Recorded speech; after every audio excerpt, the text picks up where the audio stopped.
There we go. I will share the recording with you tomorrow. And then you can just watch it as many times as you want. It will be up on YouTube and you'll have a little link to it. It'll be a private link, so nobody's going to see your face or hear your questions. It's just for us. But when I went a little bit earlier to send you all a handout, I realized that the handout is very out of date. It hasn't kept up with my program. This is a program that I tinker with a lot because there are a lot of changes going on in this business. So we'll just start up with Raymond. First of all, Raymond, Yes. magazines, calendars, books. Probably more magazines and calendar. would Okay. be What I would be focusing on mostly. Okay. George, Book primarily. book primarily. But magazine as a secondary, but book primarily. I've been doing Okay. some research on book. Okay. Roy, Magazines and calendars, I think. okay. Saskia, I'm thinking magazine and calendar. So I'd read a blog about somebody who made a calendar, uh-huh. and I kind of have a vision of something to make, but have no idea how to market it. Okay. Okay. Okay. Very good. Okay. So I'm going to just dive in. For those of you, Roy and Saskia, you all may not totally know about me, but I've been in business for 27 years. This is how I make my living, is as a nature photographer. You know, I've got 2 magazines that came in the mail today that have my photos in them and 1 check. So that's good. Got a check. And so I'm an editorial photographer. This is how I make my living. And I hope that this is good. So we're going to keep this a little on the loose side. I'm still going to make sure that I get you all out of here in a reasonable amount of time. But feel free to ask questions anytime. Okay.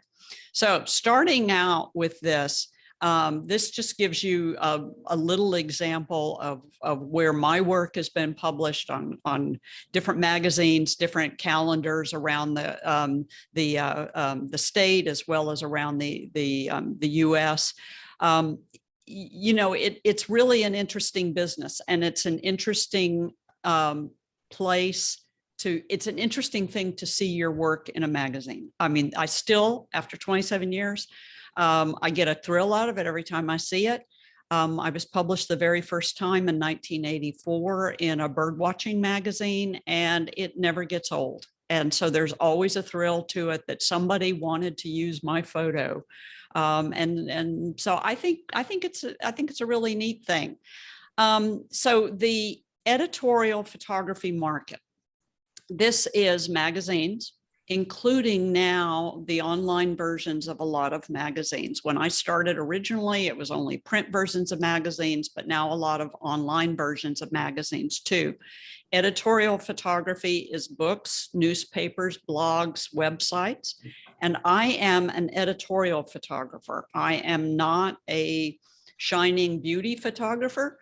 I'm an editorial photographer, which means that I think of my images as illustrating, most of the time, text.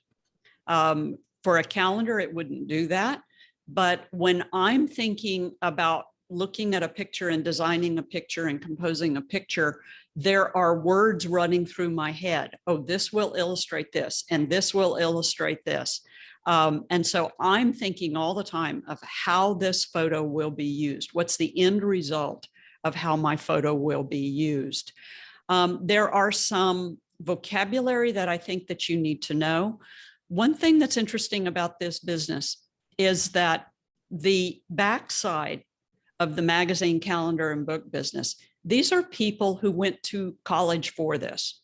They learned how to do this through being apprentice. They learned how to do this through working their way through college.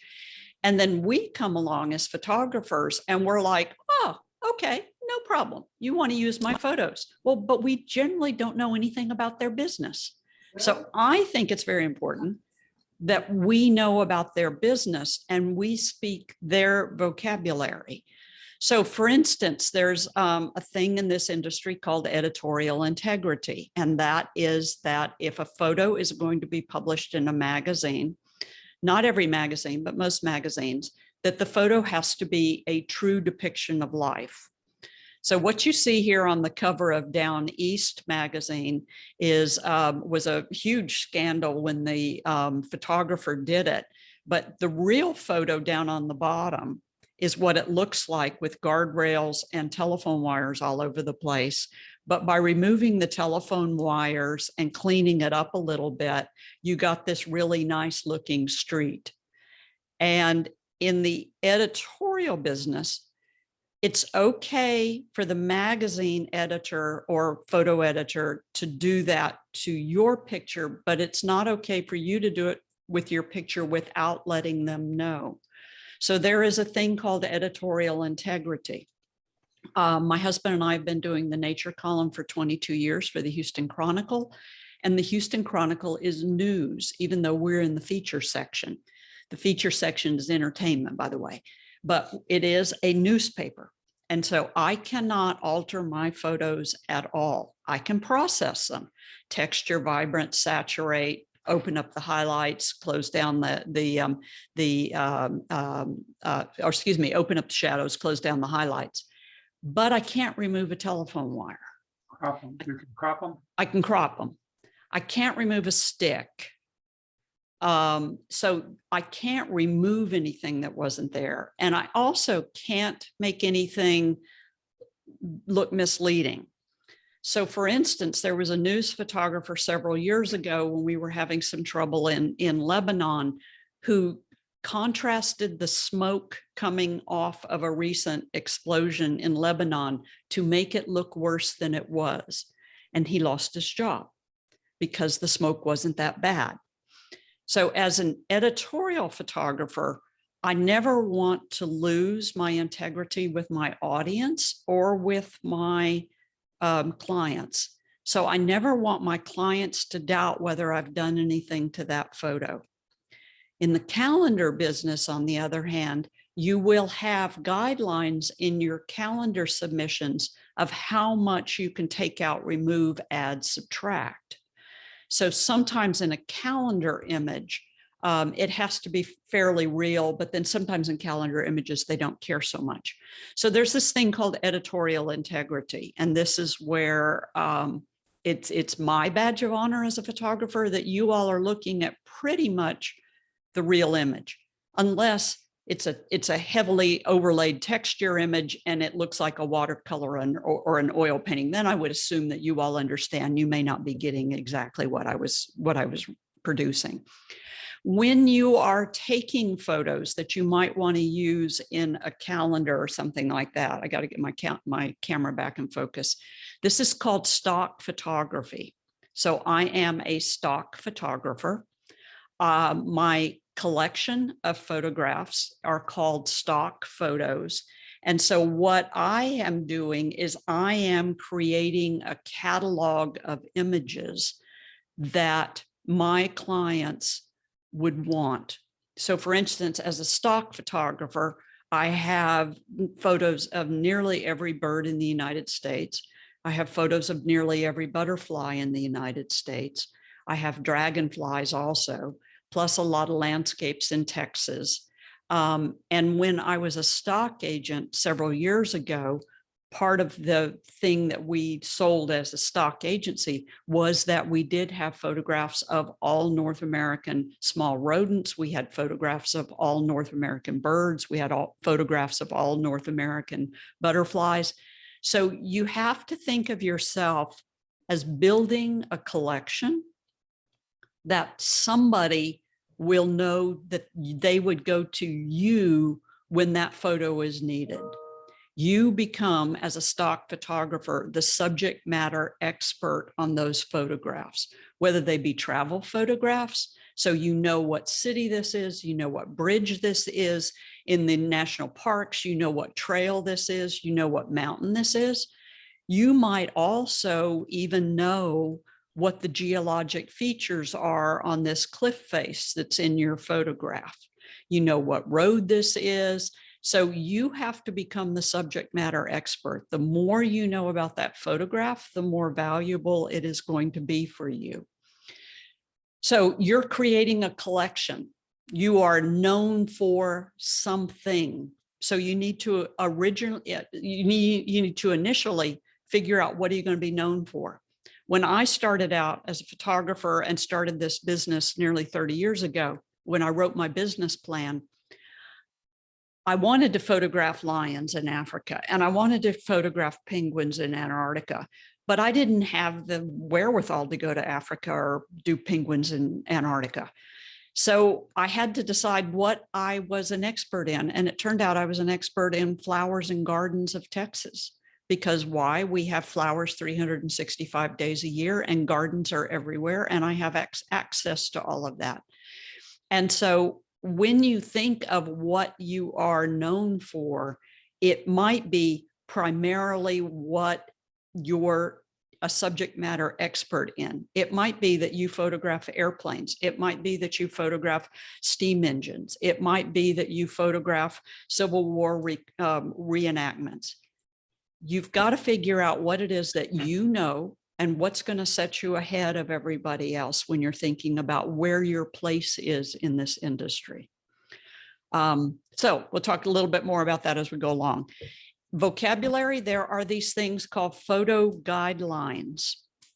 And every magazine in the United States and every calendar has already established their guidelines.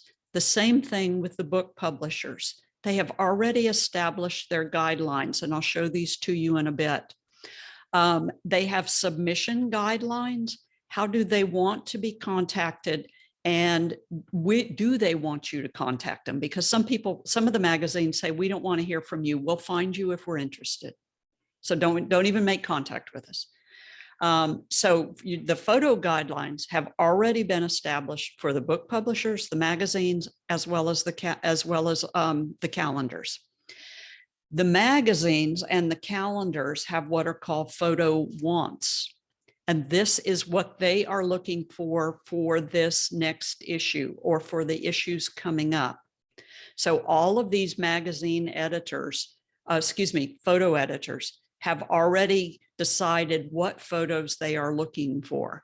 And at any given time on my desk, I have got 3 or 4 photo wants from different magazines. So by a certain deadline, they would like to see photos of Ranger Rick magazine, the National Wildlife Federation magazine. Their recent one was they wanted to see iridescence.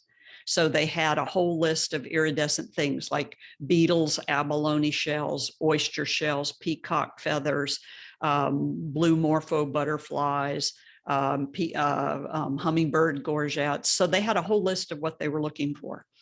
So these photo wants come because this is what the writer has written about. So then the photo editor has gone through the writing and they have chosen what photos they would like to illustrate that. Then they send that out to you. And then you submit the photos for that. And then we also have what are called photo text packages. Any of you all writers? Or associated with writers? I have done some writing, but not in this type of scenario. Okay.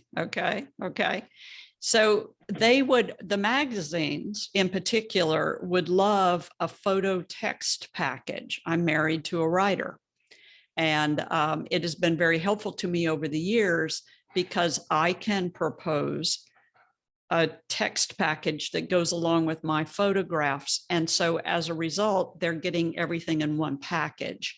So these are called photo text packages. And sometimes to get your foot in the door in a magazine, it would be really worthwhile to recommend to submit a photo text package idea so that they can see you as a writer and as a photographer. It's interesting. I wrote in the beginning. And then once Gary came along, my husband as the writer for the Houston Chronicle, then the editors that used to talk to me as a writer no longer talk to me because they want to talk to the writer. So the editor wants to talk to the writer and the photo editor wants to talk to the photographer, and the paths don't cross.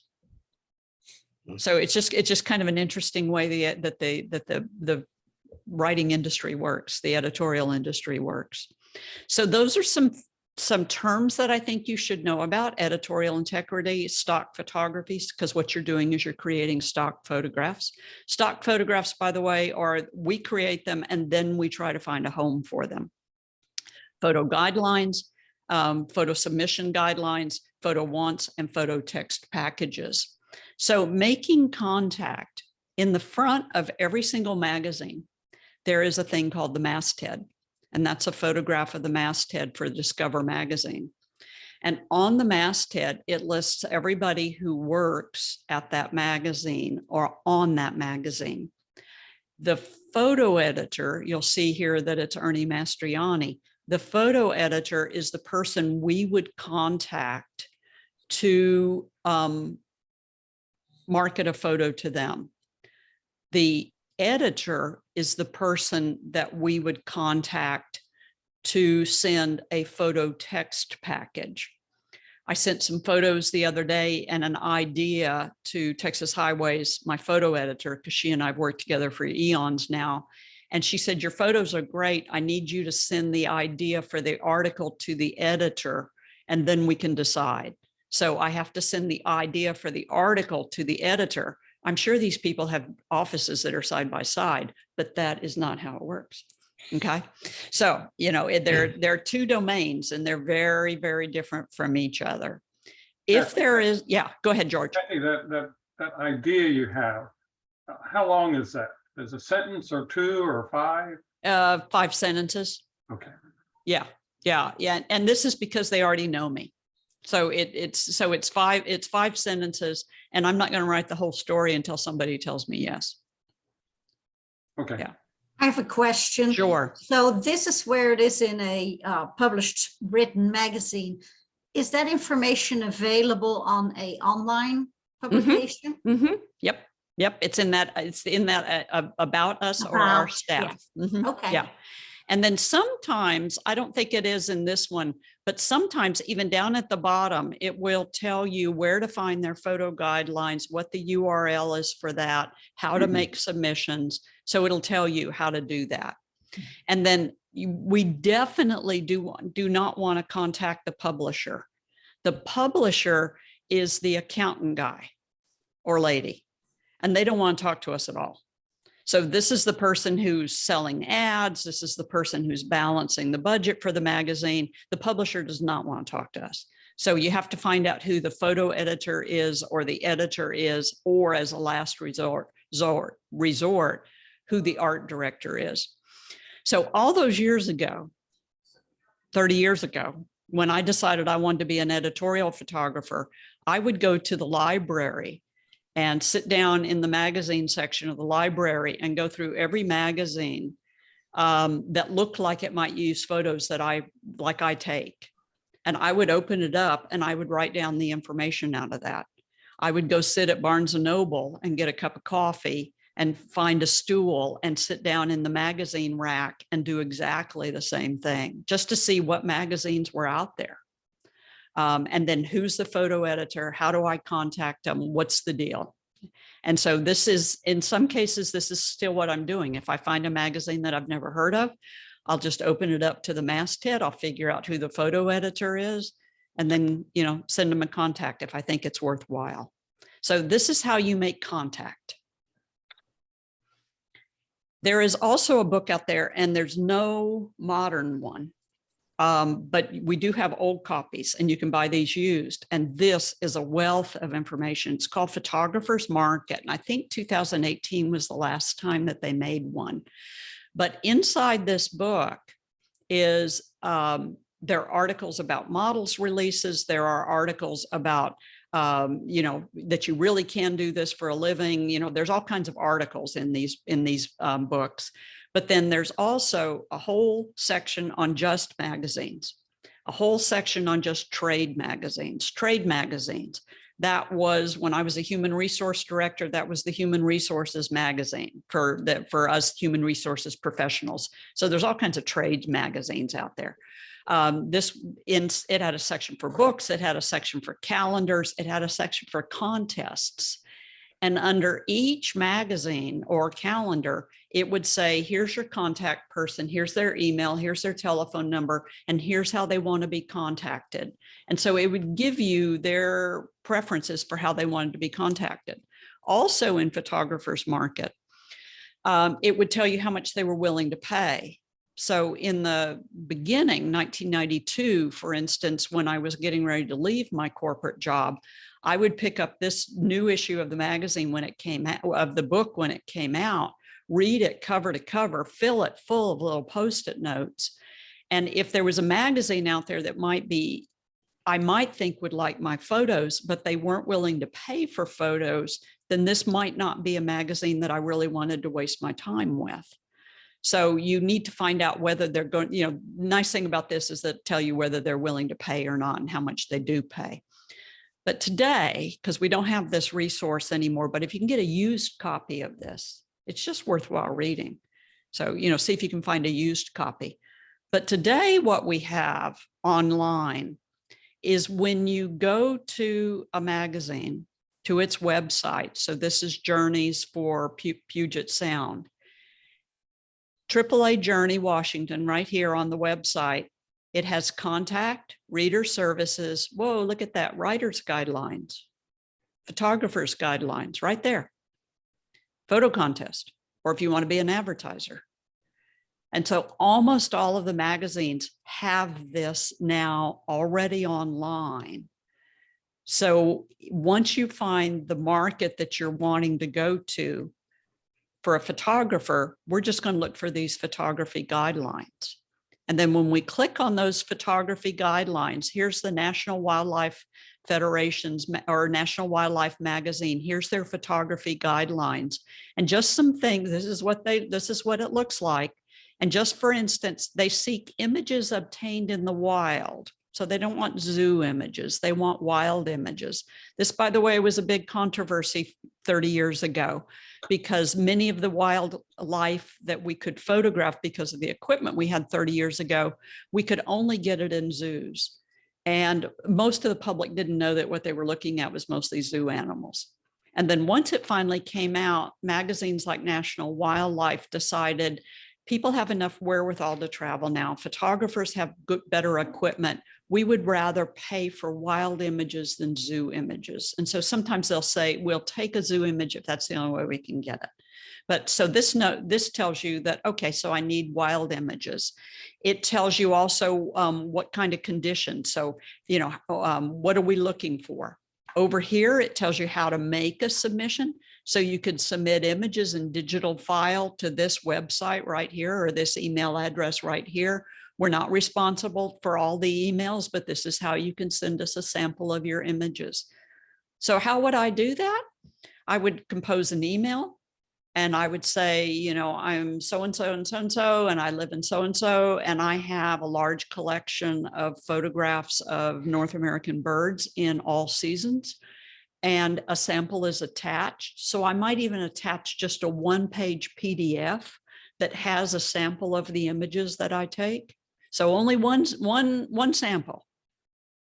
And then send it here and tell them, here's my website, here's my email, here's how to get in touch with me. And then here's my my online portfolio, and your online portfolio could be on SmugMug or Zenfolio or Flickr. Doesn't have to be, huh? Instagram? It could be Instagram. Yeah. Yeah. So it could be Instagram. And then to writers and photographers, you notice that they're telling you, okay, we got a whole separate site over here just for writers and photographers. And then it tells you what their specifications are, what their digital specifications are. So in other words, they have already spelled everything out for you. Now, I think all of you all are corporate people, former corporate people, right? Yes. You know how we set our rules out and our policies and our procedures? These people are corporate people. They've done exactly the same thing. Here's what we want. If you want to play with us, these are our rules. And it's nice. I like it. And you want to know something? Is that the people who can play by the rules are the people who get their photos published in these magazines. because there's a heck of a lot of people out there that can't play by the rules, and they might be really, really good photographers, but they're not going to follow the guidelines that have been established, and they're going to make that photo editor mad. So they get an email and it's got 50 photos attached to it. Yeah. Okay. So, and the guidelines say don't do that. So the people who play by the rules are the people who get their photos published. So here's another one, this on for National Wildlife. It even has a digital tips. So, you know, make sure that you've got brightness, color, sharpness, etc., but don't over sharpen or don't oversaturate. You can ruin your digital images and photo editors will not want to deal with you. So be very careful about the way that you process your images. Here's another one from another magazine, and it's photography and art and artwork guidelines. And this is their digital submission. This is for Texas Parks and Wildlife. I see that. And so here's how they want you to do everything. This is the size that they want you to do. Here's what they pay. So if you don't want to play within their rules, then don't play with them. They're going to pay $500 for a cover. They're going to pay $400 for a wraparound. This is already in their budget. This is in their yearly budget. And so you can't just waltz in there and say that you want more money, because you're not going to get any more money. This is how much they've already got allocated. And so it's already spelled out there. And if you don't like that, then don't play with them. So, and so, you know, it tells you that they want TIFFs, for instance, they want them at 300 DPI. They want everything to be in IPTC. Y'all know IPTC? Yeah. Anybody know? IPTC?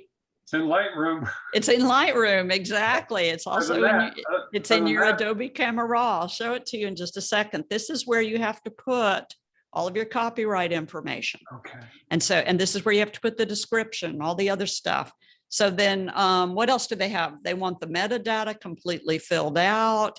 Animals need to be from Texas locations, and they want you to use a digital file transfer service. So like Dropbox or WeTransfer or something like that. And so they tell you, even they give you some examples of what they want you to do. And then here's how much money they're going to pay. So everything's already spelled out for you.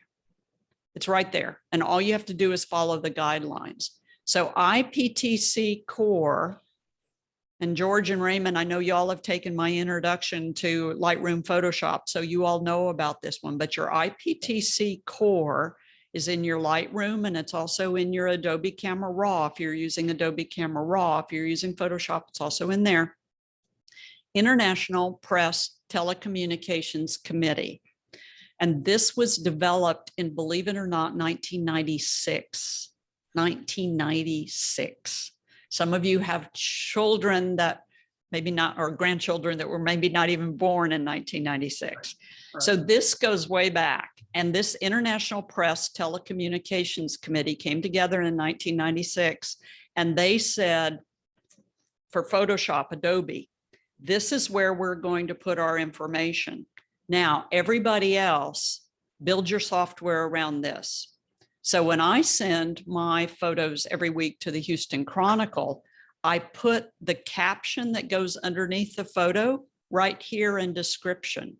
And the Houston Chronicle and all Hearst newspapers around the country have software that goes and pulls it out of description and puts it underneath the photo. There is not some minion sitting there typing that in.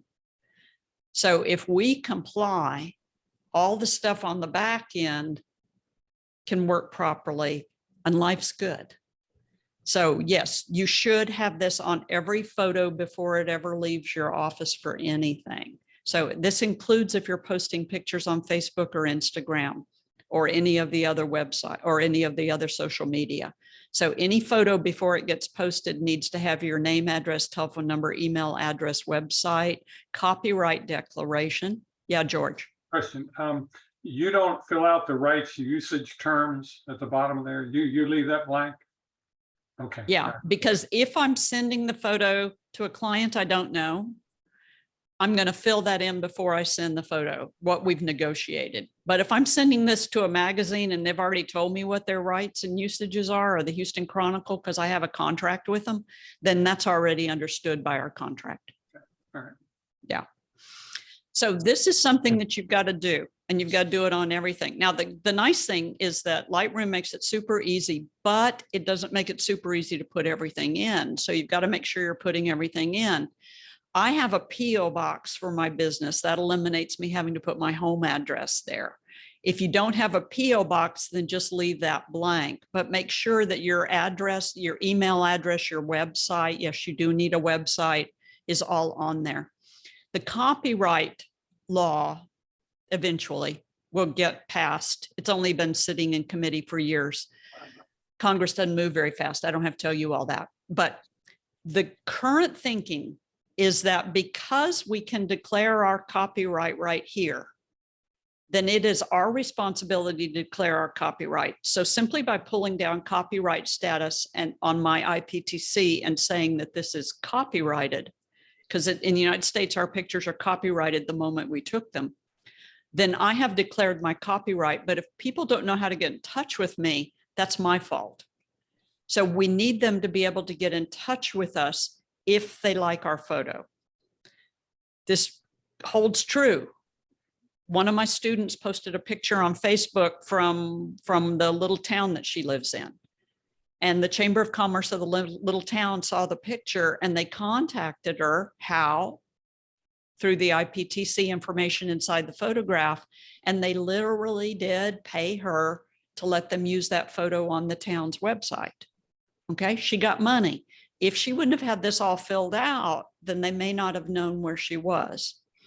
The new copyright law, when it does pass, says that if people tried to find you to use your photo, but they couldn't find you, then they have legitimate right to use your photo without your permission, provided they did a due diligence to really try to find you. So every photo has to have this in it. Okay. So we can do it in batches, simple to do. Is there an advantage to registering with the USPTO? So there's an advantage to registering with the Copyright Office if you're going to be working with high dollar images. So if you've got some images that you think are really, really going to be worth a lot of money, then there is an advantage to it. The same thing with registering it, because if you do try to go back on somebody for using your image without your authorization, you're not going to get very much money unless it is registered or unless it has been registered with the Copyright Office. So what a lot of people are doing, because it's very simple to do through Lightroom, is at the end of the year, they're registering all of their images. So this, it's just something for you to think about. So from a photo editor, here's a photo editor's comments. This is Linda Richardson. She was a former photographer. Now she's gone on the other side to the magazine. And she uses photos from people who have contacted her as far away as 5 years ago. And this happens to me all the time.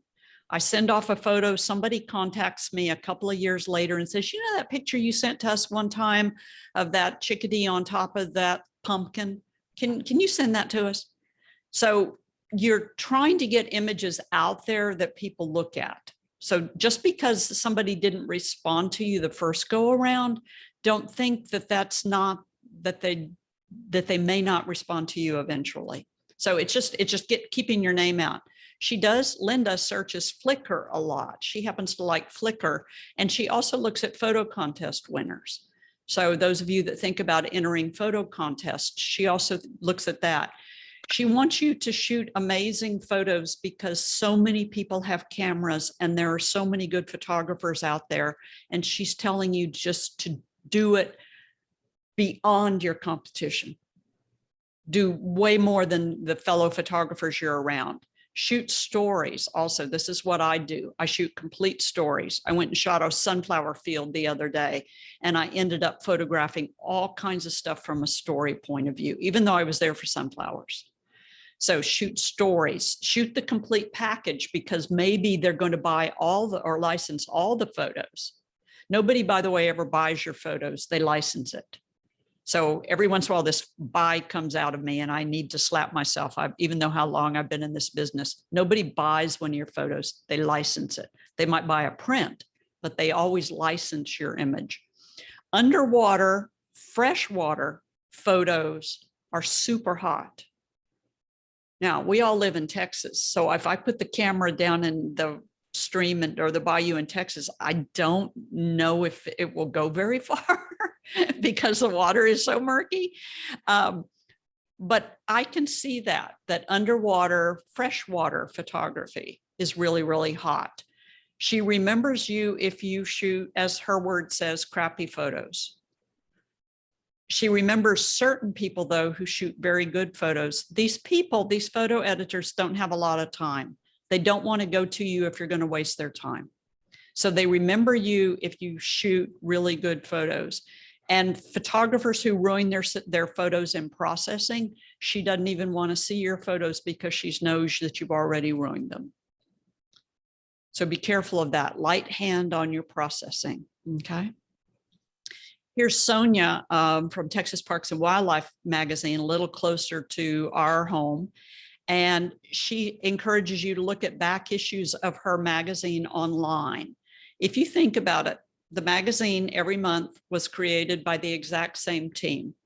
It has roughly the same layout, roughly the same design. So if you go back and you look at 10 issues or 12 issues of the magazine, that gives you an idea of what they're looking for. Use hashtags to find your, so that she can find your images on Instagram. So George, you asked about Instagram, and she likes to find your images through hashtags. So this gives you another reason to put those little hashtags on your Instagram images. If you are going to stage a photo, make it look natural. So if any of you all, for instance, Texas Parks and Wildlife magazine runs a lot of hunting photos as well as fishing photos. I know very few hunters, or I'm never out with them. I know very few fishing people, or I'm never out with them. So if you have access to any of that, kayakers, paddle boarders, windsurfers, the picture on the last month's magazine cover was a windsurfer, then sometimes you're going to stage those pictures, but she wants it to look natural if you're going to stage those pictures. She also trusts you to be correct. And this is true in everything we do. If you say that this is a first-year male summer tanager, then it better be a first-year male summer tanager. You are the subject matter expert. If this is the so-and-so bridge, the Fred Hartman Bridge, then it better be the Fred Hartman Bridge. So you are the expert on these photos, and they are trusting you to be correct. You are the editor. She doesn't want to see 30 shots. She wants to see your best shot. She also wants photographers to learn how to invoice. So if you are going to go ahead and set this business up and try to make it as some sort of income producer, I would encourage you to get something like QuickBooks or, something like that, and go ahead and learn how to invoice, because you do need to know how to get your invoices, send your invoices, receive payments, all that other stuff. So you got to set this thing up so that it can go both ways. And she also wants you to be very nice to the accounting staff. She does not want you to call the accounting staff and yell at them because you have not been paid. It could be you haven't sent your invoice. And so you have to be nice to the people around you and around them. So that gives you a little idea of some comments from those two editors. So for instance, one of the magazines that uses my images almost every month is called Birds in Bloom. It's a good client, and Birds in Bloom always runs these kind of spreads. So, here's the bird, slate colored junco. Here's the bird at the bird feeder. Here's the bird's eggs. Traditional. So if I can get as many of these type of photos of each species of birds that I'm working in, then I know that I've got more likelihood of getting my images published, not just one image, but maybe more than that. So also every magazine has a seasonality to it. October is fall color. And in Texas, November's fall color, okay? But nationwide, October's fall color. February is pink and hearts. Anytime I see a heart in nature, not hold, it's a heart. You know, birds that are forming a little heart with their beaks or something like that. I photograph it like crazy because every single February, everybody asks for heart pictures. So you never pass that up. December is holidays. Texas Parks and Wildlife wants pictures of holidays in the parks every year, in the state parks. Spring is wildflowers. So, you know, it rolls around. Deer is velvet rut. No people holding fish, by the way, with bare hands. That's no now. People don't hold fish with bare hands. So if you see somebody holding a fish, they've got gloves on, or they're not holding fish up anymore by the hook on their lips. Okay, so they're not doing this anymore. Personal flotation devices. So anybody on a paddle board or a kayak or a canoe, they've got to have a personal flotation device. Hunters have to have hunter's orange. This is just kind of universal now for the outdoor magazines.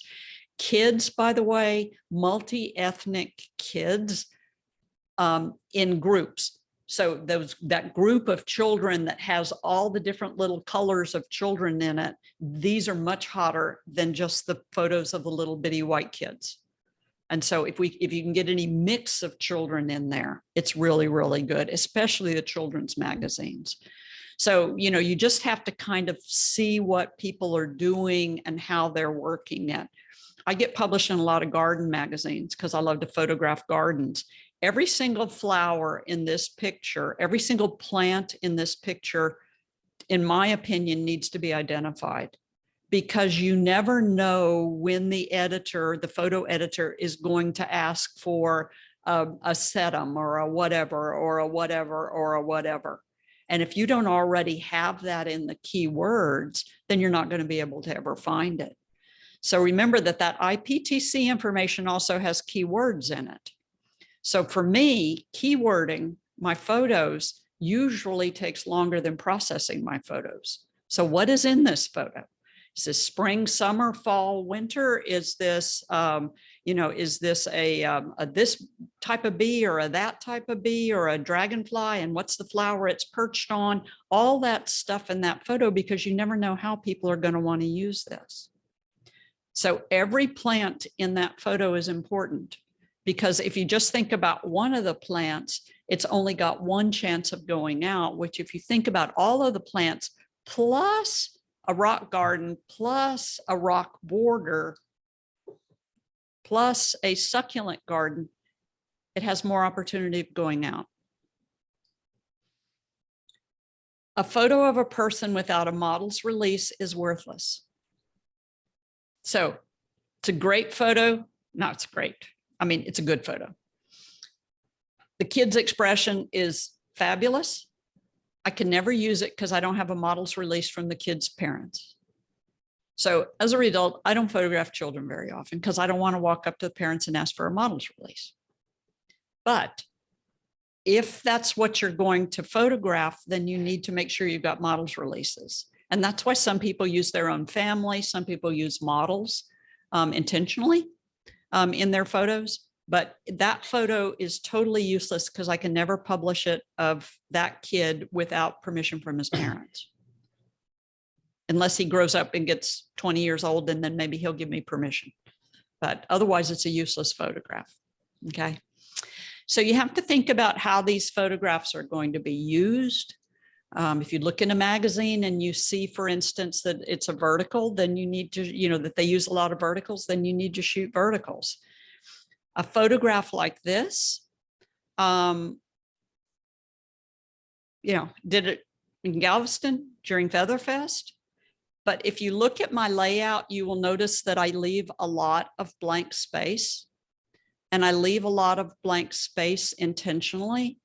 So when Brandon of Texas Parks, of Texas Highways magazine contacted me and he says, Kathy, what kind of pictures do you have of Galveston? Then this is how they ended up using it. And that blank space that I intentionally leave is me as an editorial photographer. For a calendar, it might be tighter cropped, but for me as an editorial photographer, I am always leaving room for text, because I got paid for a 2-page spread instead of a 1-page spread. If it was too tightly cropped and they couldn't put text over it, then I might have got a small picture with text underneath, but I wouldn't have gotten a 2-page spread. So when I'm shooting, I'm thinking about a 2-page spread. Where are they going to put the gutter of the magazine and where are they going to put the text? Okay. So this is intentionally how I shoot, because I'm thinking about where are they going to put the text and where are they going to put the gutter of the magazine. So if the gutter of the magazine is going right down the middle of the photograph, there's nothing important in the middle of the photograph. So for an editorial photographer, this is how I shoot. Same thing with this blue-gray tanager down in Costa Rica. I saw that beautiful black background. I saw how much of a blur it had. And so I knew where I was going to place the bird. So for me, I place the bird on the left. I place the bird on the right. I do a vertical of the bird. I do a horizontal of the bird. So I'm constantly moving around because we never know how the editor is going to move it. And then also, if the bird happens to be small, like this parula, then I'm not worrying about it as much because maybe there's going to be some text to there someday. Or I can put some more text down here. You see that? So I'm leaving blank space for my magazine editors to, or my magazine designers to use my photos. Now, this holds true, by the way, if you're thinking about future book publications, because we might end up putting text over it in a future book publication as well. So this one, I couldn't put a gutter right down the middle of it. You notice that? Mhm. So this might be a calendar image, but maybe not a magazine image. Or if it's going to be a magazine image, it's going to be a 1/4-page magazine image. So when you're shooting, think about that. Leave space where things are going to show up. By the way, all of these young boys, I photographed them in, where is this, 1996 or something like that. They were a young group of bird watchers here in Texas. And I had all of their models releases, of course, and models releases signed by their parents. And now 2 of them are very famous bird watching guides. And one of them writes frequently for a bird watching magazine.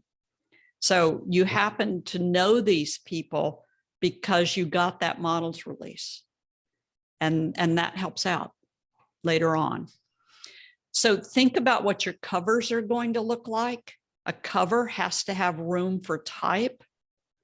A cover has to have room for type. This is Chris Gamel's work, and this is Kevin Adams. I used to represent both of them. So if you're going to shoot covers for magazines, you've got to leave space for type. You've got to leave space for that little, where they tell you what's inside the magazine. You got to leave your space. So here's my cover, my photo on the cover of Texas Highways magazine. When I shot this photo, I knew exactly why I was shooting it that way. And I was hoping that one day it would turn out to get published. So I left lots of space up there at the top. And then throughout this entire shoot, by the way, snow in Big Bend National Park, I was thinking about where these would be used. Horizontal image from the exact same snowstorm. And so I've got hikers in them, I've got trails in them, I've got chairs in them, I've got complete snow. I was shooting the whole thing for magazines. So you've just got to think about when you're shooting this, how are these photos going to be used? So your magazine credits, the beautiful thing about your magazine credits is this adds to your credibility in the industry. So if you can say that you've been published in various magazines, it just gives you a certain amount of credibility in this business. So think about where it is, and then think about, for instance, the different photos. Texas Parks and Wildlife would use one type of photo, but Highways is going to use a completely other type of photo. By the way, I can't alter a Texas Parks and Wildlife photo, but I can alter a Highways photo.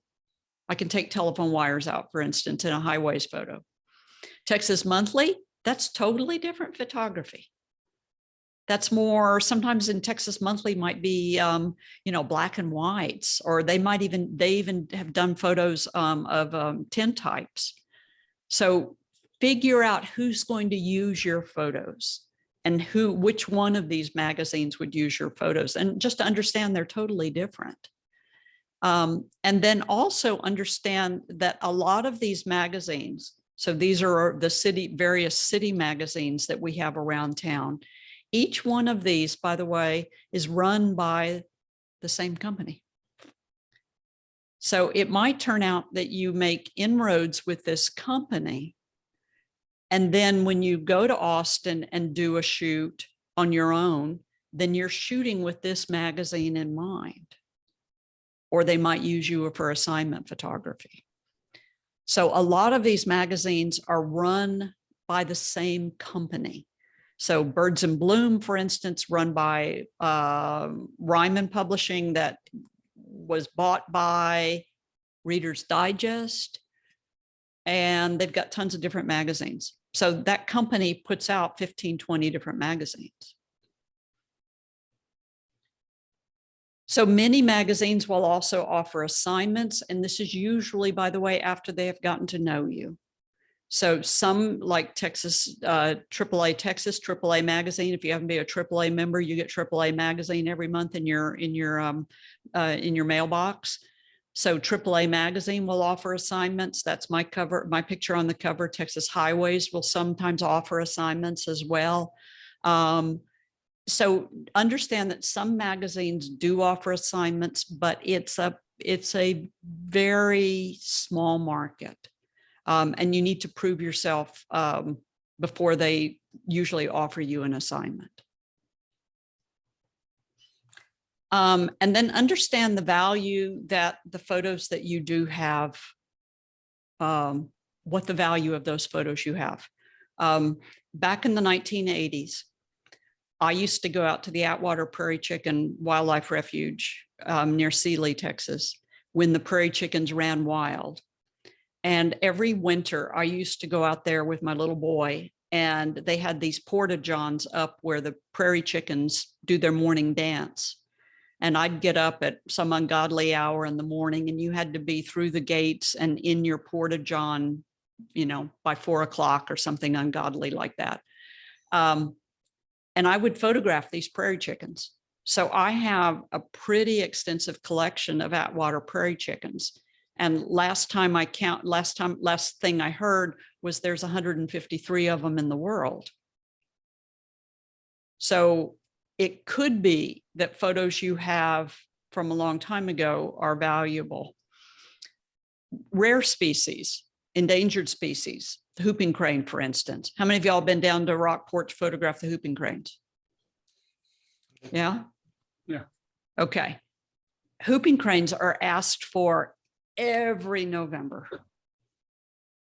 because they make their annual flight, and all kinds of different magazines are writing about it because writers can write about it. And they want whooping crane pictures all the time. Until a few years ago, we didn't have whooping crane pictures up at Buffalo Woods up in Canada, but now we do. We have a couple of photos of the nests up in there, but primarily what we always got were the winter photographs.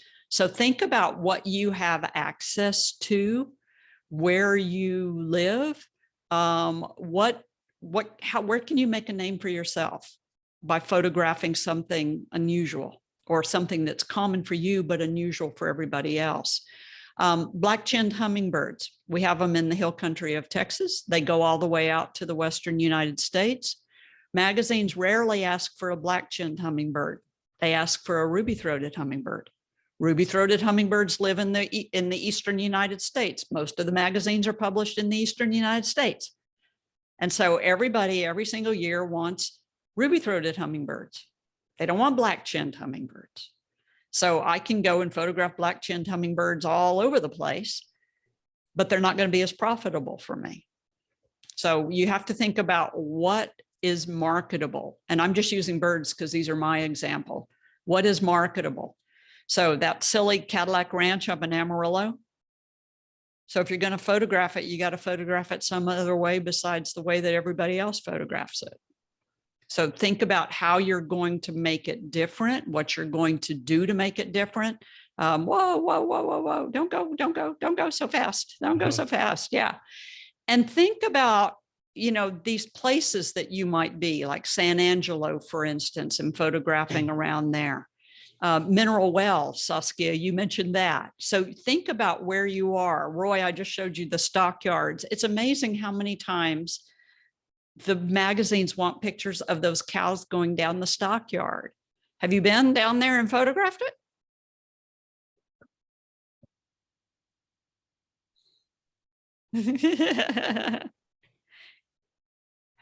I have been down there. I have not intentionally photographed it. Okay, it's amazing how many times it's asked for, and it sounds really hokey, but it's amazing how many times it's asked for. Raymond, you've got your other house in Rockport, the Rockport Hummingbird Festival, Yes, and the Blue Flag Beach, right? the Blue Flag Beach. Yeah, what's the beach at Rockport City Park called? I just ruined the name. Yeah, you got me stumped. I know I can see it, but Yeah, it's just I know it's a Rockport Beach only in town there. They're Right. on Little Bay. yeah, but it's the only pure water beach that can call itself a Blue Flag Beach in Texas. Really? Okay. Yeah, yeah, haha. See, yeah, you got to know these things because people ask for photos of these things. Yeah. So the calendar market, you'd asked me about calendars. The calendar market is looking for that one gorgeous, beautiful image. So if that's what you're shooting, then, and you're not shooting the whole stories, or, you don't want to go out and photograph something like, the Blue Flag Beach, then think about it in terms of those single, glorious, beautiful photographs. That would be the calendar industry. And Saskia, you'd said something about making your own calendar, right? Yes. I would suggest that you try to get in with the existing calendars, because trying to make your own calendar, Mhm. print enough copies, and then sell enough copies to make it worthwhile, to me is almost a crazy idea. Okay. When there are already calendar companies out there who are struggling to get their calendars seen, and there's lots and lots of different types of calendar companies. So for instance, Tidemark calendar, I don't know if I show it to you all in here. Tidemark calendar, I've been submitting to them for years, and they just put out these regular calendars every single year on a huge variety of subjects, from kittens and puppies to pigs and horses and frogs and all kinds of other stuff. And then they contacted me one year saying, do you have enough photos to do a Big Bend calendar? And I said, yeah. And so that's what they did. They licensed all my images to do a Big Bend calendar. And then they came back to do another year of Big Bend calendars. And now we'll do another year of Big Bend calendars. And I just got the royalty check on it. And it was pretty good. But they already know how to get into the gift shop at Big Bend National Park. They already know how to get into all the bookstores in the Big Bend region. They already know how to get onto Amazon. So I would suggest starting with one of those before trying to ever produce my own calendar. So the calendar business, here's my calendar for the Houston, Texas. Prestige did calendars, did these calendars on different cities around the country. And I had a 2016, 2017 calendar just for Houston. A friend of mine up in the Dallas area, Sean Fitzgerald, I put him in contact with Prestige, and he ended up doing a calendar for the Dallas-Fort Worth area. So we've got different calendar companies that are doing just for major cities around the United States, as well as things like Barnes and Rolling Hills and all that other stuff. So there's all kinds of calendar companies out there. Sierra Calendar, this is one of the most prestigious calendars in my opinion. To get on their mailing list, you simply have to go read their photo guidelines. This is my photo on the back cover. They cropped it that way. That is the way they wanted to crop it. It was a horizontal, and they cropped it to a vertical. It's cool with me as long as they put it on the back of their calendar and they send me a picture. I mean, a check. Yeah.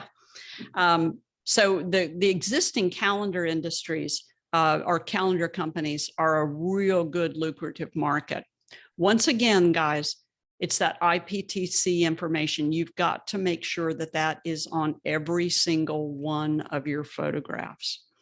And for all of these calendar companies, then before we leave calendars, for all these calendar companies, you would go online, do research, go to Barnes and Noble and look at the calendar rack.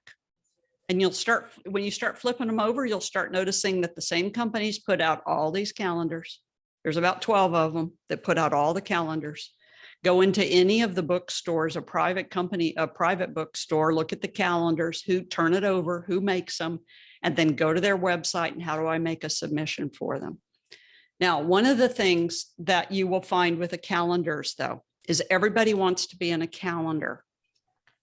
So the calendars have a really interesting way of doing their business. They're working 2 years to 3 years in advance.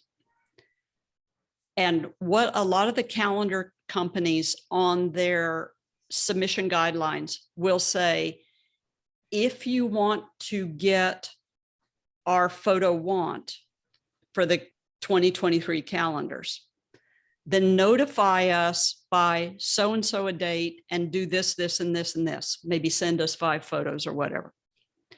So you have to notify them by a certain date that you want to receive the package so that you can make a calendar submission for that year. Then when they send you the package, they're going to ask you to jump through all kinds of hoops as well. Name your pictures this way, resize them this way, da, da, da, da, da, da, da, da, da. And then you have to make a submission by a certain period of time.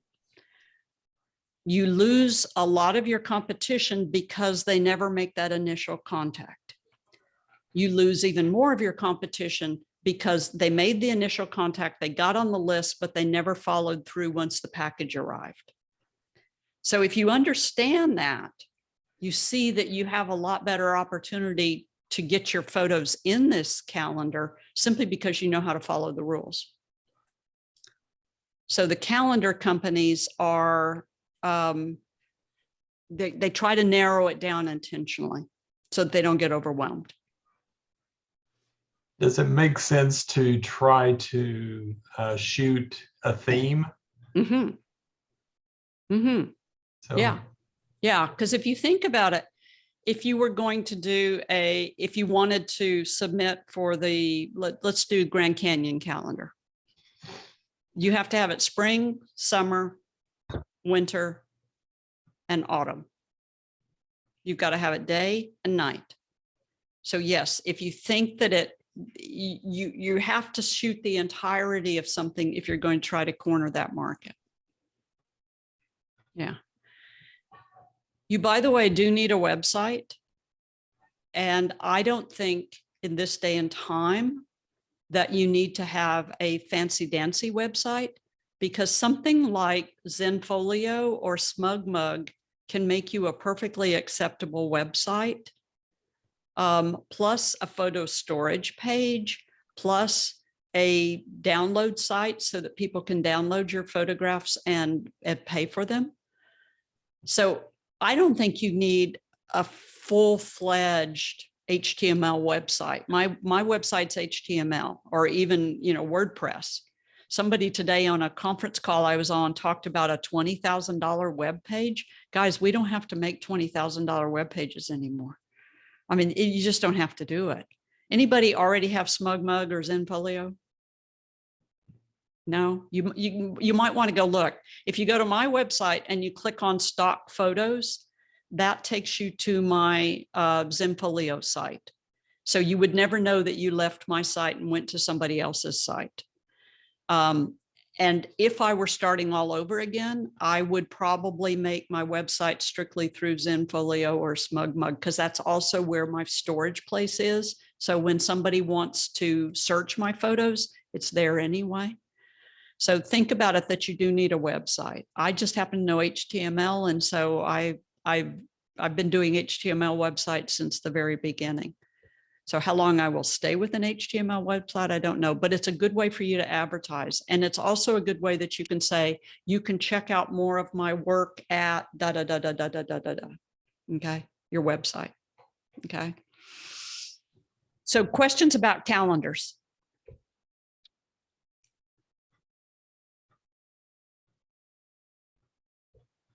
So Kathy, the easiest way would just to research the companies, going to find out who published what calendars and just start really researching their websites. Yep. On what their needs in that. And what Yep. you were saying, if you get on the list, when you try to get on their list for them to invite you to submit photos, then do you have to submit pictures before they invite you, or really just mostly just try and get signed up with them? You just try to get signed up with them, and in their photo guidelines, they will tell you, you know, that initial tell us about you.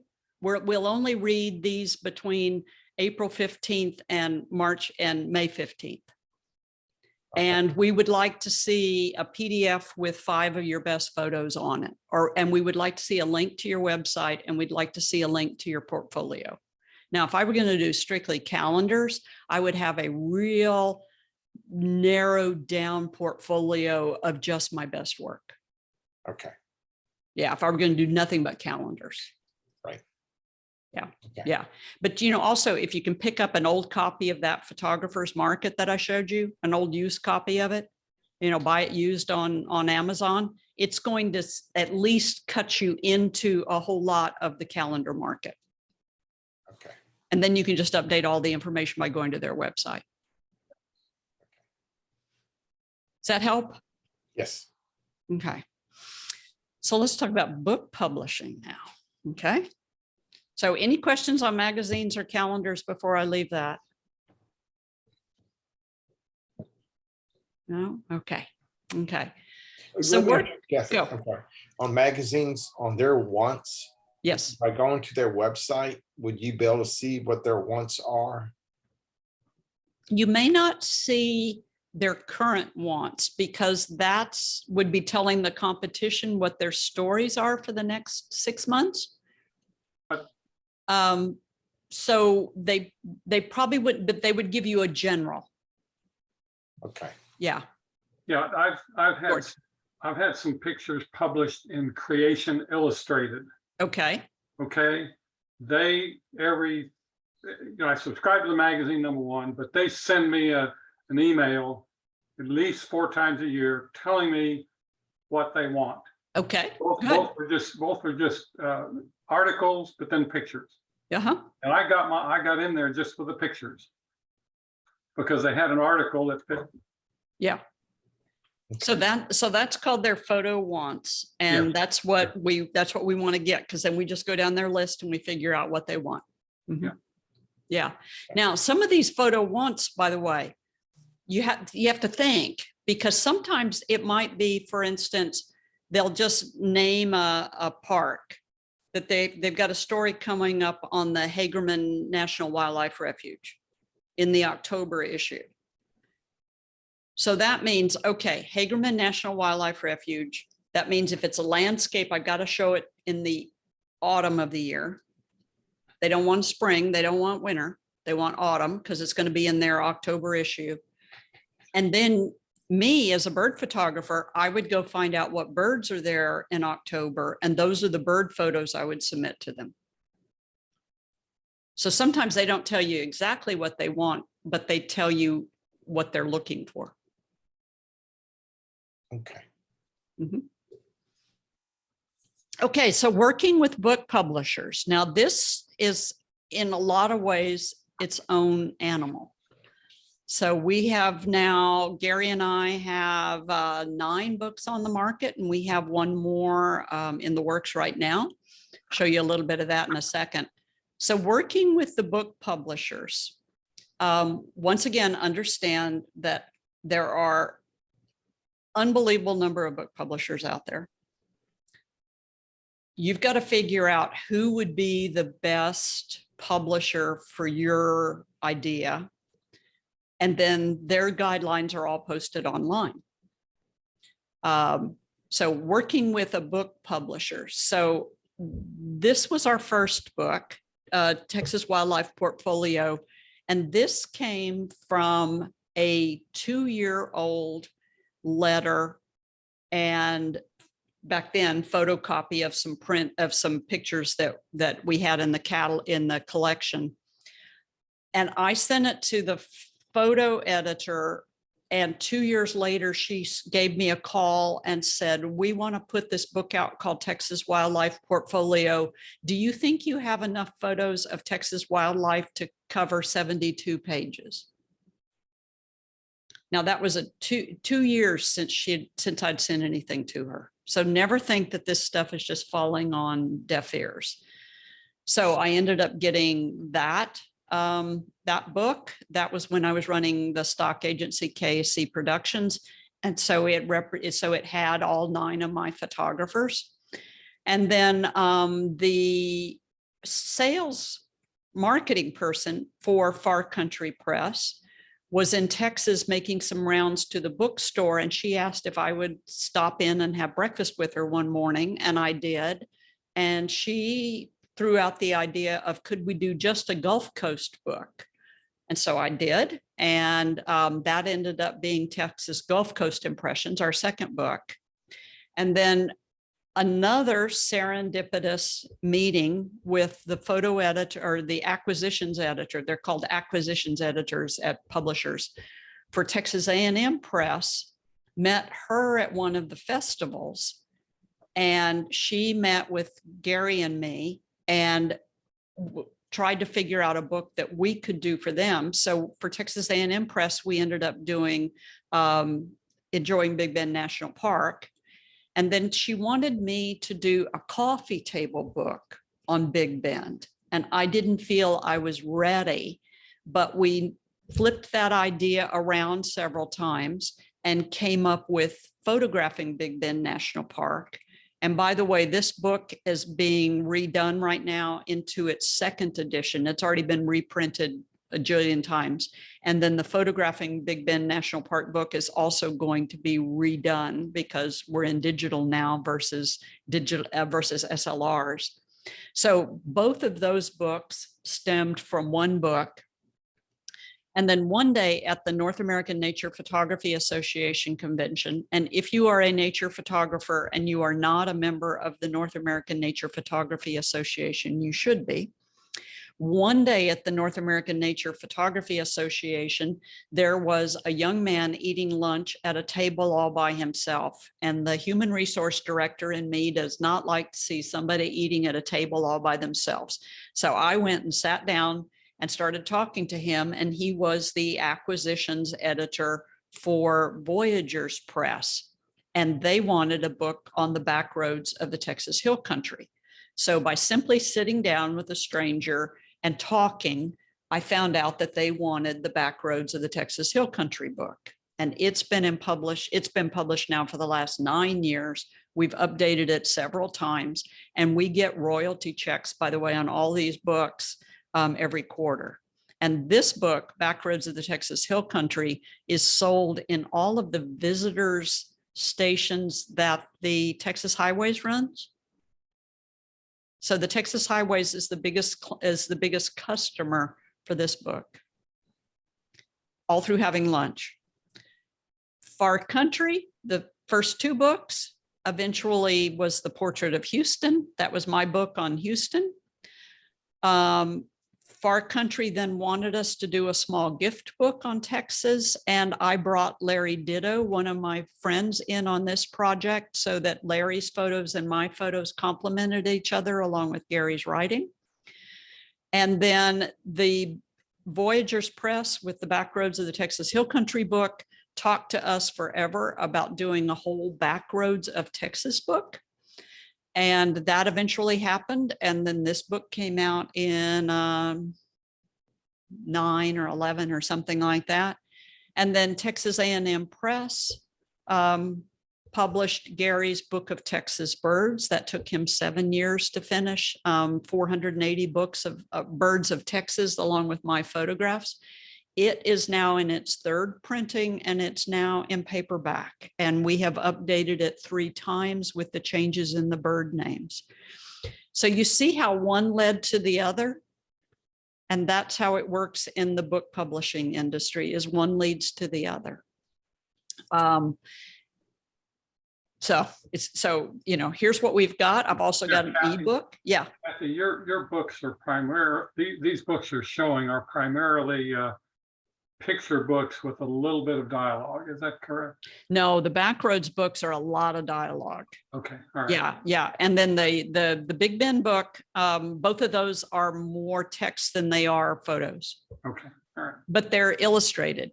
Gary always says that my photos make people stop and read his text. Yeah. So that's the reality of what we are. We're just window dressing. And then I have an ebook that sells on Amazon, and then iTunes picked it up by Apple.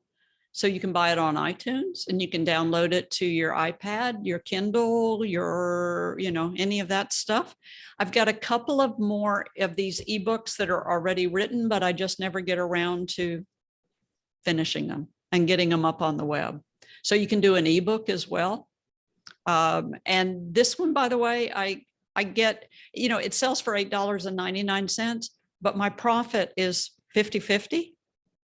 Oh, And because you set how much your profit's going to be, and you set, because it's a 50-50 split with Amazon.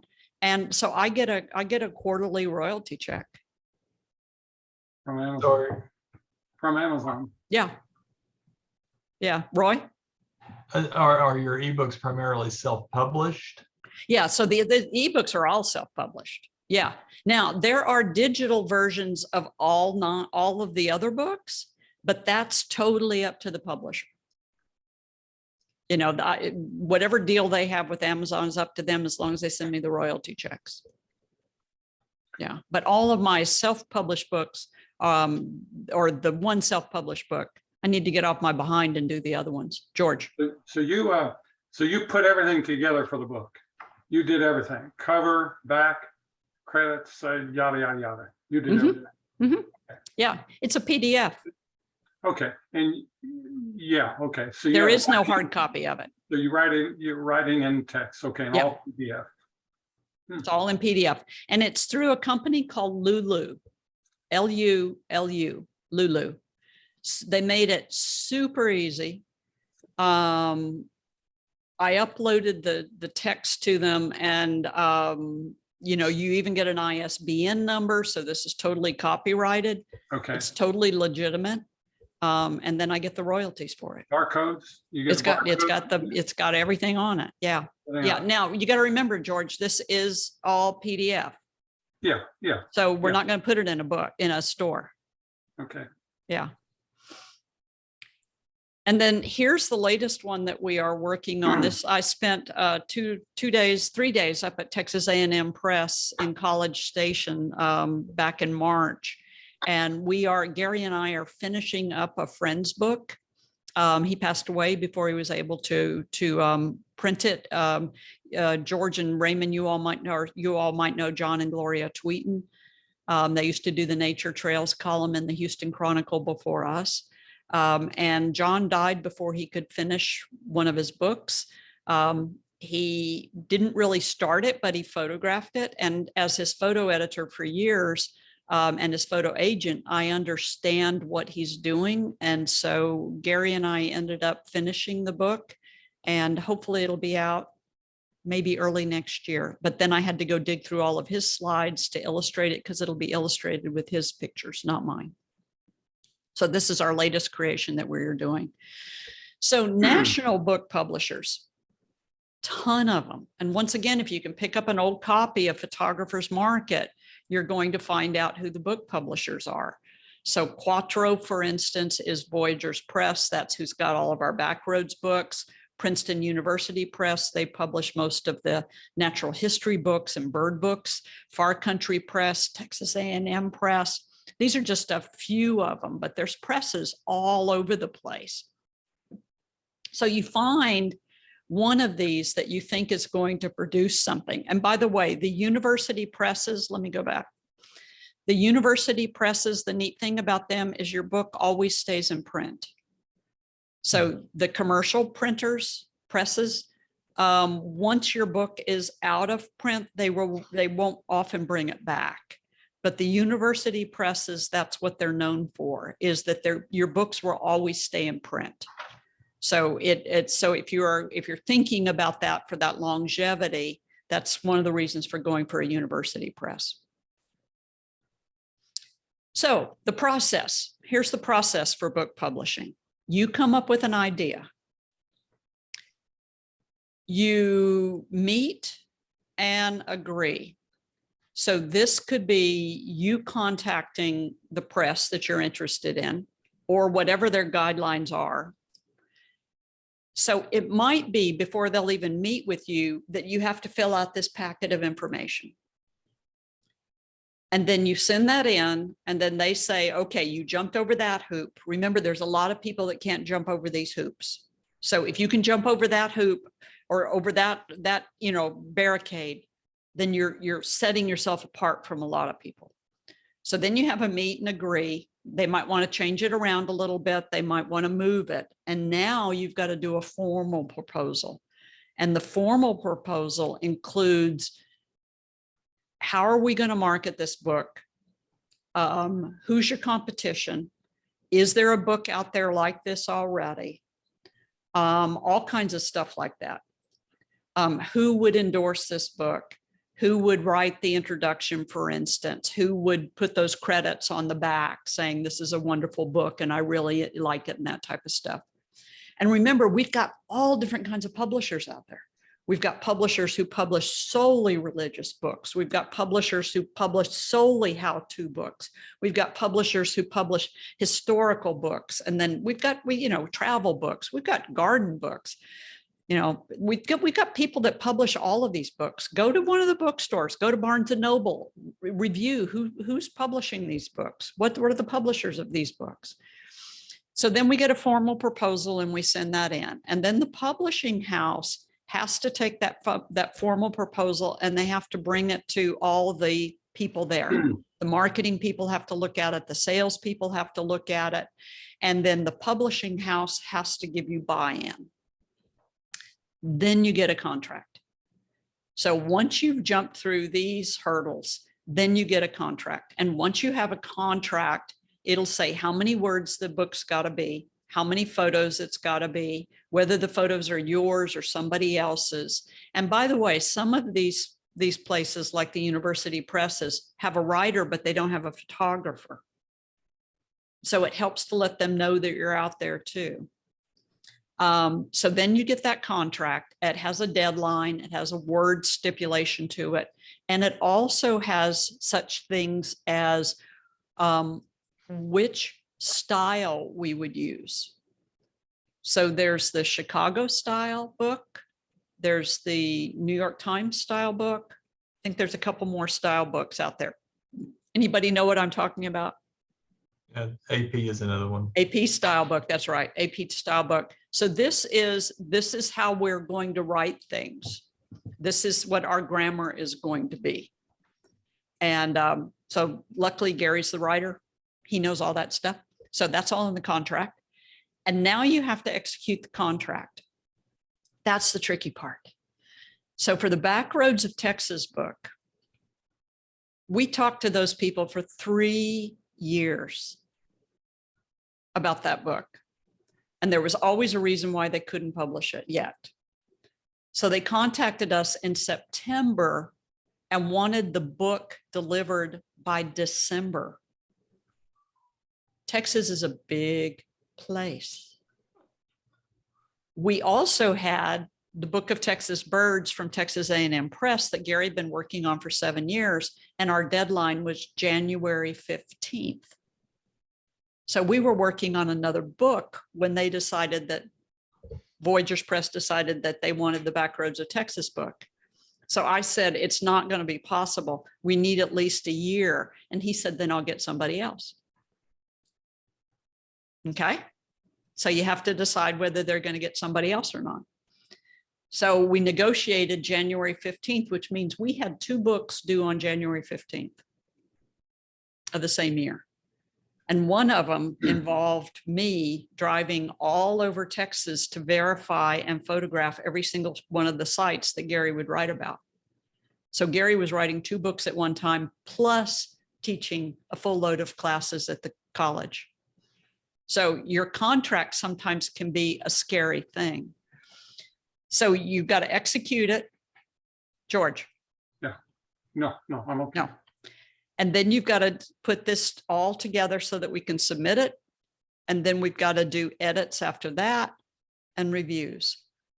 And you did this same process with the books you're selling on Amazon.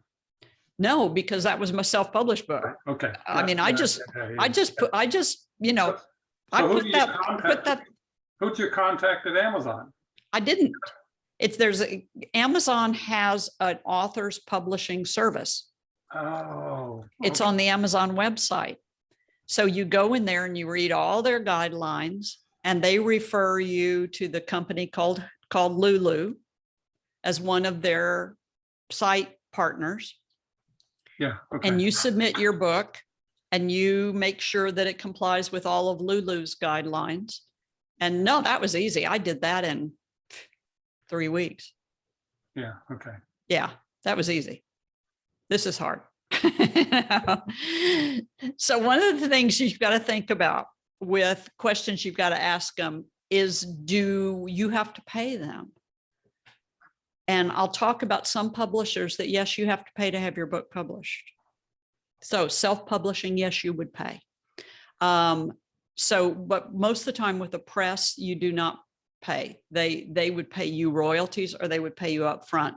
The days of upfront money are for well-known authors, or maybe Houghton Mifflin or something like that. But us regular folks, we rarely get any money up front. We might get some travel expenses, but we rarely get any money up front. And then how do you get their attention? You get their attention through sending a nice formal proposal. Not the full-blown package, but the formal proposal. Other questions quickly? No? Okay. Okay, so breaking it down. So what does a publisher expect? And this would be also if Amazon's going to pick your book up, by the way. Excellent writing skills, but there are a lot of books on Kindle that were written with a crayon. Mhm. There are a lot of books on Kindle that are really bad. So, just understand that, but a formal publisher is going to want excellent writing skills. They're going to want excellent photography skills. You have to be a subject matter expert, and they want to see that you can plan and execute a project. There is nothing worse than a book publisher saying yes, and then the photographer or writer missing the deadline, missing the deadline, missing the deadline, missing the deadline. You eventually become known as somebody who can't finish a project. And then they are going to want your support once the book is published. That means you're going to have to go to the photo clubs, and you're going to have to go to the camera clubs, and you're going to have to go to the gardening clubs, and you're going to have to sell it. So, a book tour sounds really glamorous, but the reality is it's not glamorous, but you are going to have to sell your own book. So coming up with the idea, it's either going to be your idea, or it's going to be your publisher's idea, or it's going to be a combination of the two. And then when you do your proposal, the idea for the proposal, you pitch the idea, you craft the idea, and then once they do the request for proposal, you write the proposal using their form, submit a portfolio of images, and then it has to pass the marketing and the sales department. And unfortunately, sometimes you have to hurry up and wait, because they might only make this decision once a year. So this is a formal publisher. And then you get the contract, and it's like, whoa, and it's exciting and all that stuff. But then we also have trepidation, because sometimes you've got to go into contract negotiations. And like my guy told me, we'll just find somebody else. So, you got to decide how much this project is worth it to you. And then you've got the contract. And at that point, you get an editor assigned, because prior to this, you've been working with acquisitions in the publishing houses. So you've been working with the acquisition editor. And then once you have a contract, your editor is assigned, and this is the person who's going to keep you on track, steer the ship through the choppy waters. You're going to establish a timeline for reporting. And then at that point, the book receives a working title. So the title that your book uses at this point may not be the real title it ever has. It just receives a working title. So, Yeah. so the publisher really determines the title. Mhm. Yeah, you don't have any say so. You Right. might suggest it, but you're not going to have any say so. No. And then doing the work, you have to develop a base plan or a plan based on the contract. How many words per chapter, how many sidebars, what has to be covered, what optional coverage we will do. And then for us, it's always been when we're going to do this work. So when we're going to carve time out of our schedules to do it.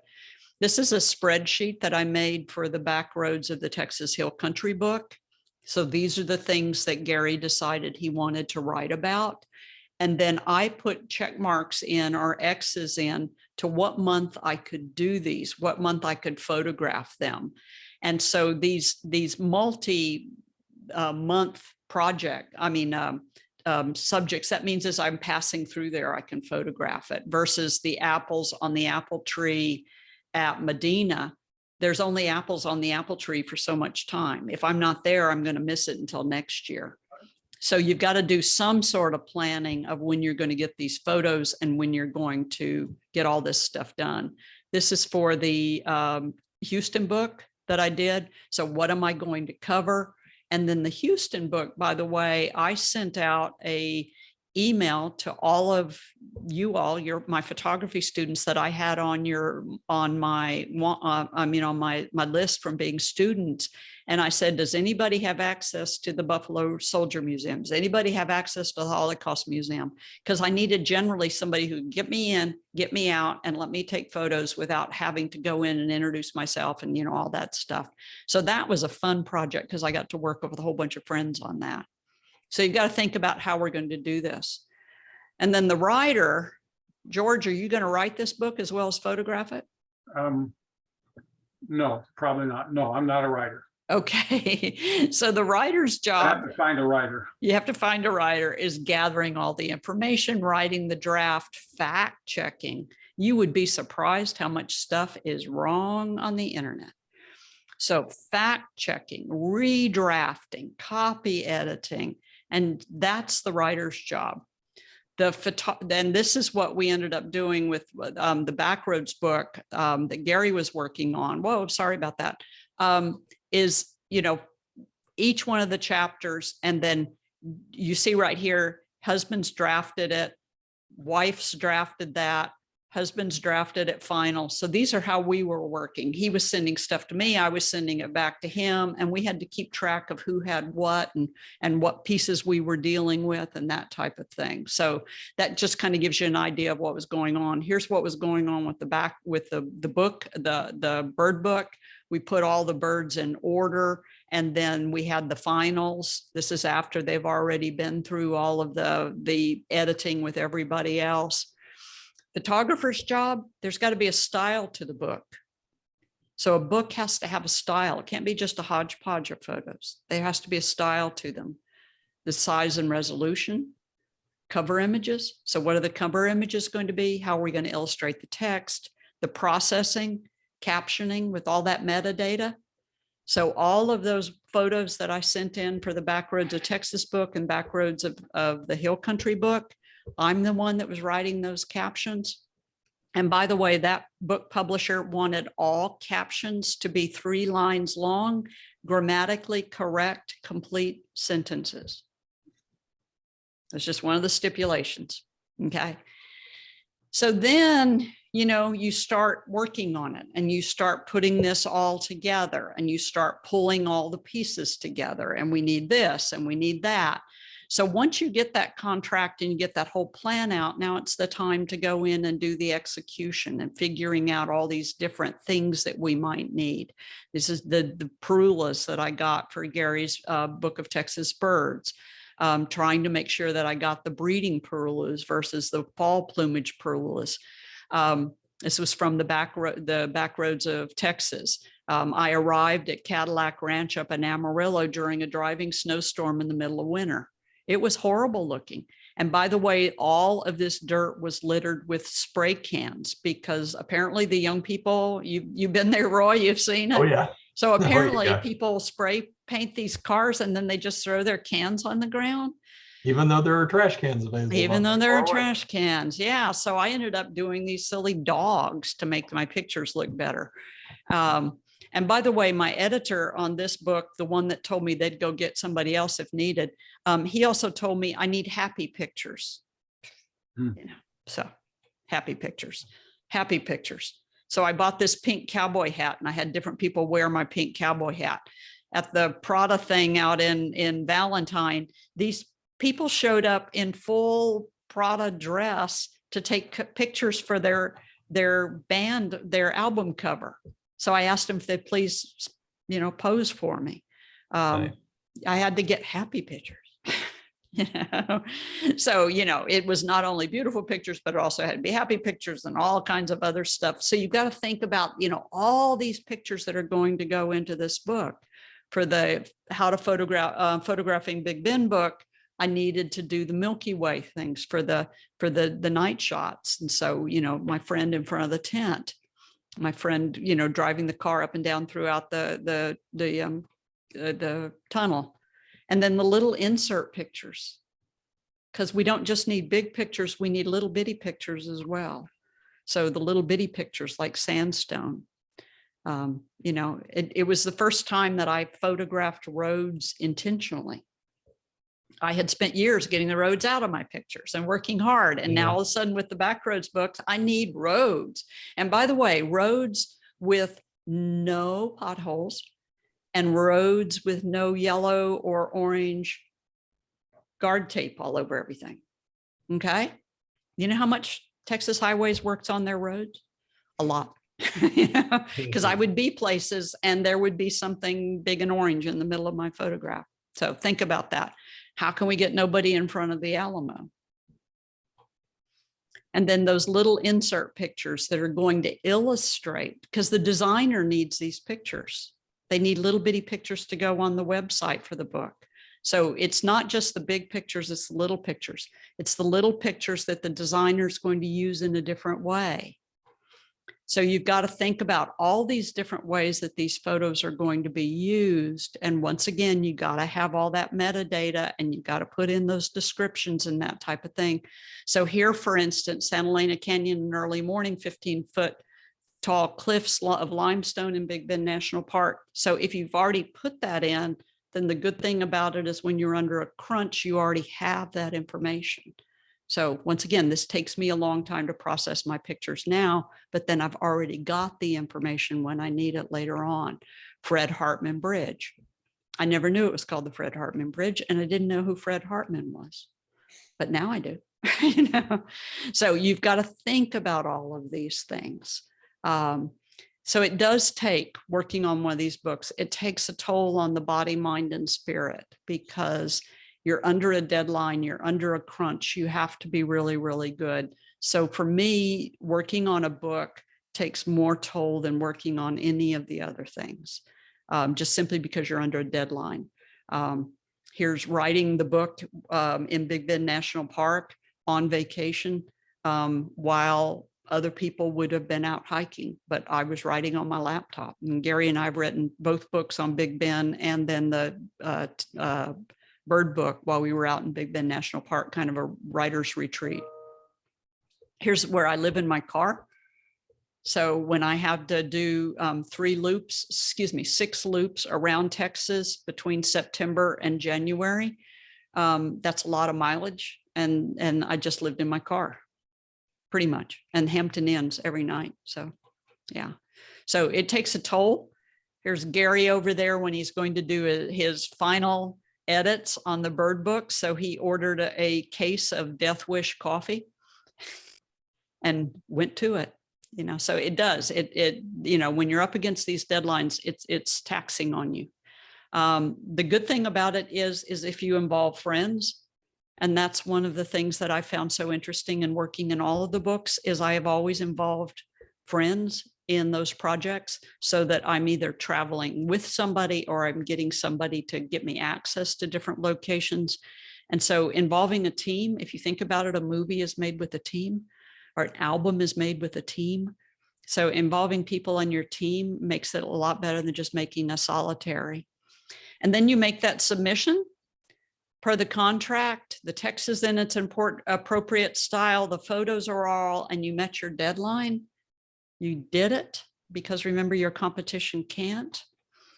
And then if you're going to a university press, it has to be peer reviewed. That's maddening, because subject matter experts get to pick your book apart, and then you have to respond to them. Then you have to make changes. So understand that happens with the university press. And then the copy editor, once you've sent in everything, it's sent to a copy editor, and the copy editor now goes through the entire thing and copy edits it. Now, George, if you're going to self-publish your book, this is where you don't have the benefit of a copy editor. So Gary's a darn good writer, but this is what his copy editor's notes looked like. So this is somebody going through and making sure that we're consistent and that we're doing our things right, we're spelling things right, we're doing the format correct. And this is the copy editor who is saying, should we say this versus this? I'm not a word person. Yeah, my wife's a good grammar person. She was a legal secretary for a while. Yeah, If it's grammar and all that stuff, she can handle it. Just Yeah. writing it is the problem. the writing is the problem. Writing is the Exactly. problem. Exactly. But this is where with the publisher, you've got somebody looking over your shoulder. It's maddening though. Yeah. And then we get to this thing where we have approved all the text. The copy editor has approved all the text, and now it's been sent to the layout person. The layout person then goes through all the photos and decides where all the photos are going to go. And then we get this giant, huge PDF.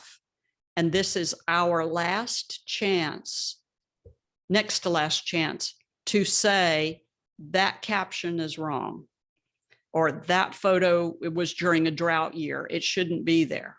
So this is where we get our final chance to make any changes. Any changes that are made now cannot disrupt the layout. So any changes that are made have to be made within the existing layout, because they've already paid somebody to lay this book out. And then we send all those in, and we get this new thing called a red line edit. And this is totally maddening, but at the same time, really, really fun to go through, because it literally is a throwback. It has a red cover on it. And we have to use a certain color of pencil for one thing and a certain color of pencil for another thing. And this is our last look at the book before it goes to print. Any mistakes are ours.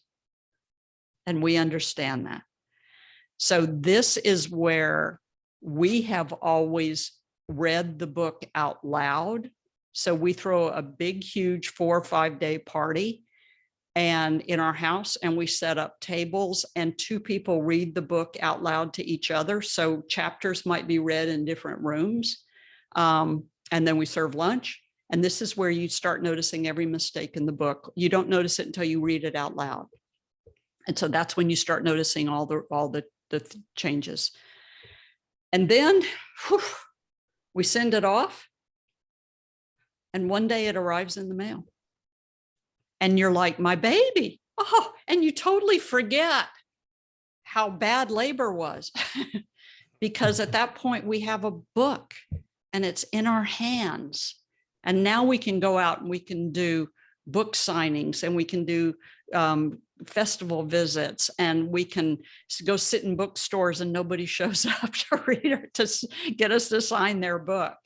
But this is when we go out on the road and we promote the book and we invite our friends to come to our book signings. And this is when you get the glory of this book out there. And there is nothing better than seeing your book on the bookshelves in bookstores. And this also might be where part of your agreement was you would promote the book by also getting into a gallery and you getting your photos into a gallery that goes with your book. A gallery is going to want you more if you've got a book. A book is going to want you more if you're willing to do a gallery. And so this is my traveling exhibition for the Big Ben book. And then you get to sign books and that type of stuff.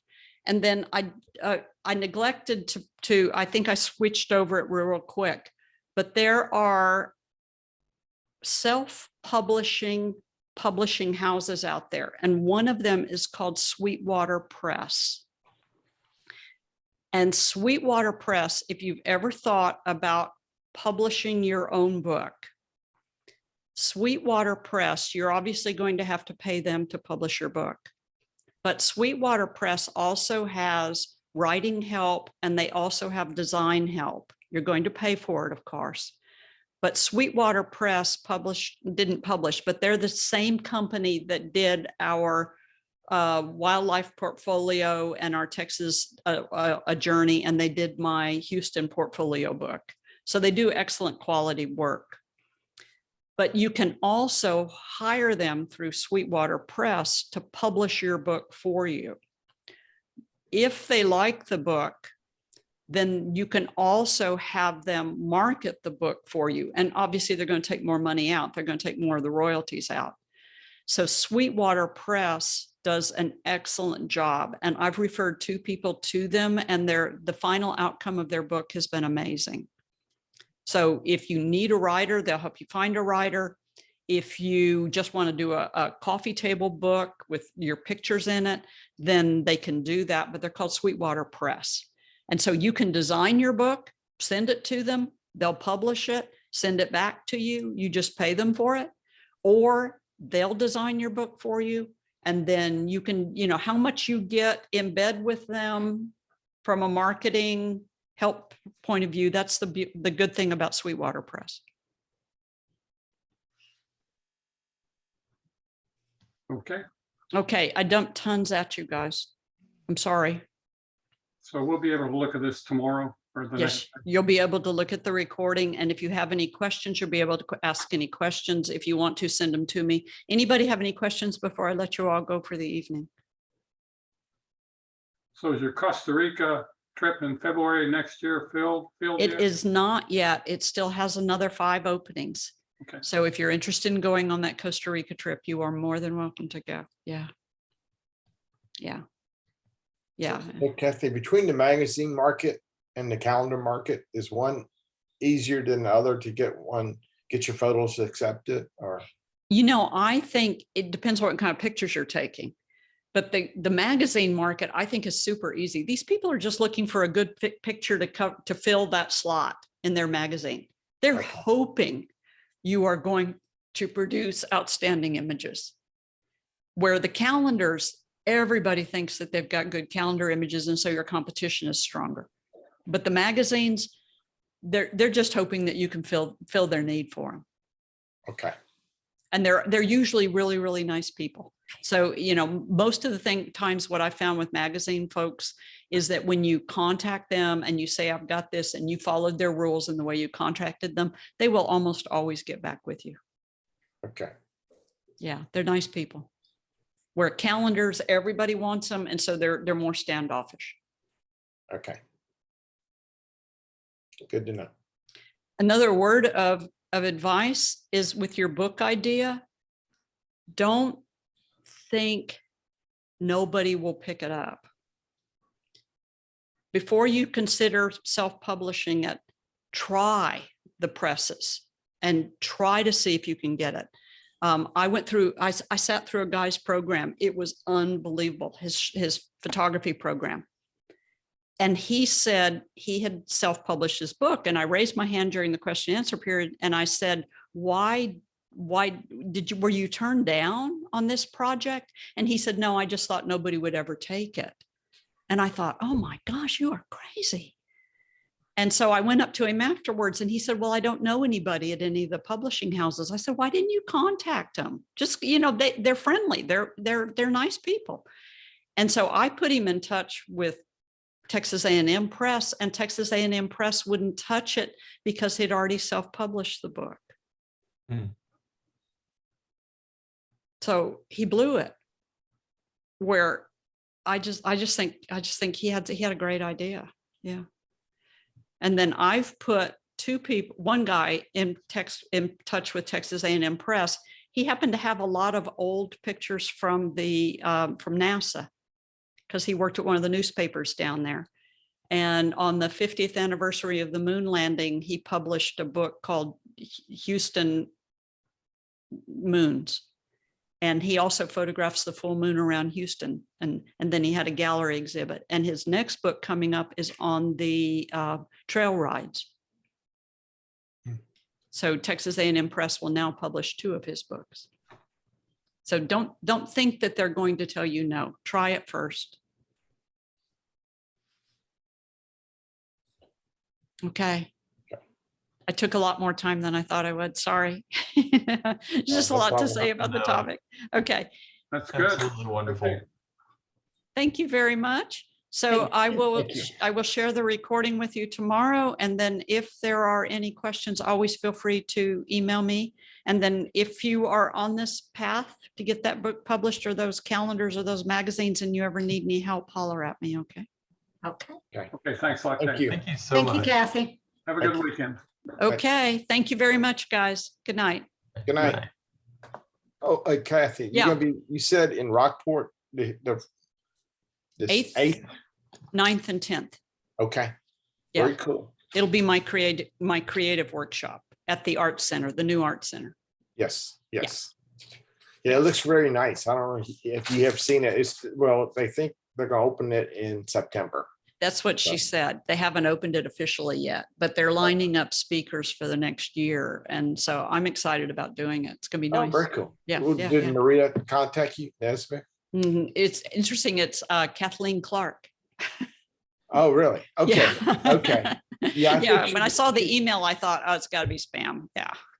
Yeah, no, I think she's been hired to I guess, oversee the facilities there Okay. and all that. Okay. So, Okay. good, very I think cool. it's been good. Yeah. All Okay. right. Good night, everybody. Right. Okay. Good night. Right.